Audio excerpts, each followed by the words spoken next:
Welcome to Faith Vocals. My name is Faith. I wanted to talk today about some thoughts I had about why it is that we appreciate stories so much, why they're so powerful to us. For many years, I thought that I'd grow up to be a fiction writer full-time.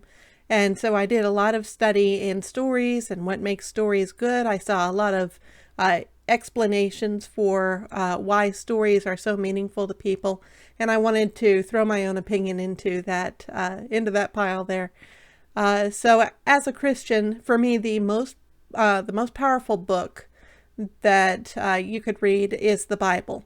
That is the holy book for us Christians. That is our scriptures, and so part of those scriptures is guidelines and commandments and rules on how we ought to behave. That's actually not the majority of the Bible. The majority of the Bible is made of stories, and these stories help to explain to us who God is, who we are, where we come from, how the world became the way that it is, and it gives some indication of when people have interacted with God, what happened, what was a good interaction, what was not so great, those kinds of things.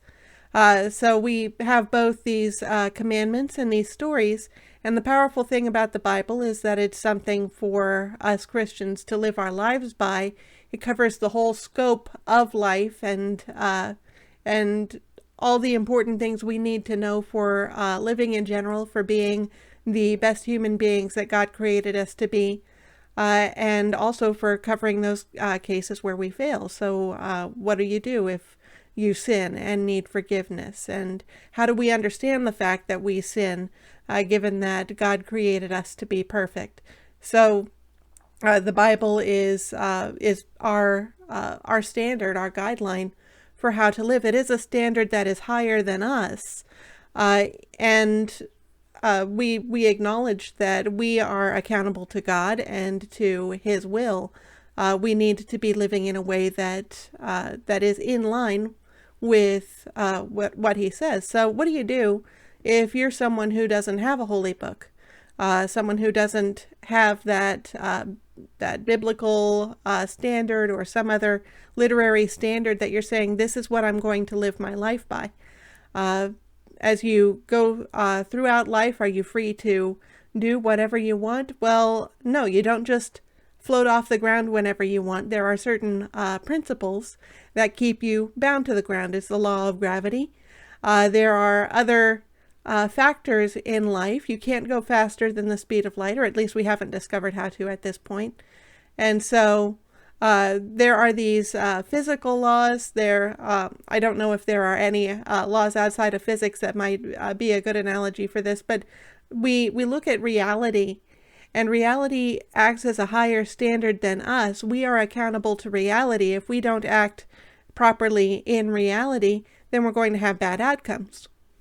And so we come into this world as infants, and we're kind of soaking everything in through our five senses, and we're kind of getting the sense of, okay, if I try to push myself up on my four legs, my arms and legs, and then I let go, then I'm going to fall to the ground. And thankfully that's a short fall, so there's no damage. But as we get a little bit better about walking on two legs, we wind up with a lot of skinned knees because we're still learning about how exactly gravity works. So we learn to be accountable to these standards that are above ourselves. And we learn this one day at a time. We learn this in a linear fashion, 1 second at a time. And so we develop this perception of the world as being cause and effect. I did this thing, and then that thing happened. And then the trick is to figure out, was it really cause and effect? Did the thing that I do cause the thing that happened afterwards? Or are they simply related? They don't have a strong cause and effect relationship, but they do have a relationship? Or are they even related to one another at all? Is the fact that a butterfly flapped its wings in Africa the reason that there was a hurricane later in Florida, say? So we're trying to figure out the cause and effect relationship of the things that happen in our lives. So we go through life and we check our memories, and is there a pattern to these behaviors? Does this keep causing the effects that I'm receiving? Is there ever a time when it changes? And so we develop this narrative or story within ourselves of what causes what influences what. And this is what we do to develop our understanding of the laws of the universe. And the nice thing is that we can benefit from the stories of people around us. So we may have friends who can tell us their stories, and maybe we haven't gone through the experiences that they've had yet, but we can listen to our friends and say, oh, okay, that is something that I don't want to do. That is a mistake I do not want to make, so that I never have to experience the negative effects that they're telling me about. So we get to benefit from our own stories, and we get to benefit from our friends' stories, and possibly avoid some of those negative outcomes. And then another nice thing is we can actually imagine our own stories. So eventually we get good enough at life that we're able to predict several things, and then we're able to say, okay, so I understand that this series of events causes this outcome, but what if it's not this series of events? What if we removed one event, or what if we added one event? For instance, what would happen if you had a ring that made you invisible? Nobody's ever had a ring that makes them invisible, but we've had a couple thought experiments and a good series of stories that revolve around this idea. What if you have a ring that makes you invisible? And so that helps us to question about human character, because let's say that someone had this ring that made you invisible. Would you be able to trust them? If they could go invisible at any time, would they be capable of resisting the temptation to do things that benefit themselves when they can't be seen, or causing mischief or harm to other people while they can't be seen? What is human nature when we're unable to be seen? What do we tend to do? And I think definitely, if I were to be honest with myself, I may not be able to last long with such a ring. So we learn about human nature that way by tweaking the stories that we're telling ourselves and experimenting with those ideas. Now, in Christianity, there's a thing called a commentary. And that's when someone who usually has been to seminary, studied the Bible, knows quite a lot about how the Bible came to be together, or maybe it's a pastor, someone who's been thinking about the Bible for a long time, someone who is familiar with the whole text of the Bible. This person will put their own thoughts to paper, their understanding of the Bible to paper, and they may go through different passages of the Bible and give their explanation of what those passages mean and what the significance of those passages are. So the Bible for us Christians is the central holy book. It's written by God through the hands of men, but God chose those men, and so we take the words of the Bible to be infallible. So there is no mistake in what the Bible has written in it. And there is no error. It's all true. So we can trust it and we can live our lives by it.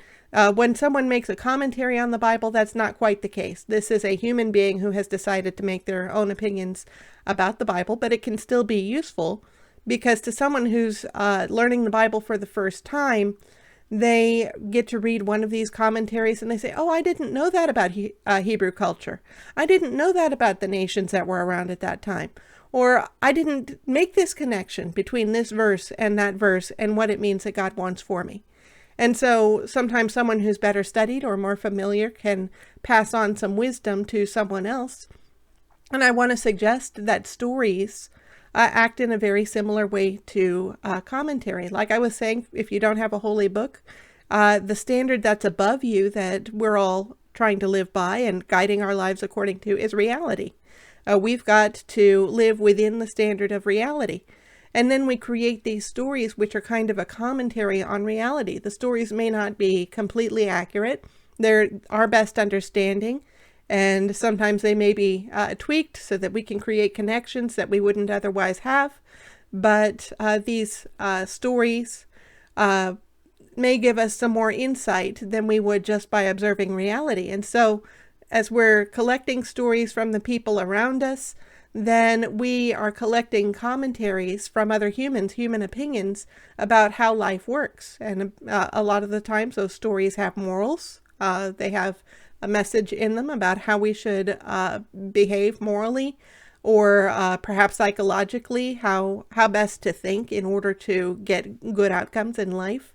And these stories that are commentaries can be very helpful to us in getting a broader scope of what life is about and how to live in it. So that's my thought as a Christian, of course, very, very connected to my Christian upbringing on why it is that stories are so powerful to us. And it's because, in short, they give us a broader understanding of this life, this reality that we have to live within, that the principles that we're bounded by.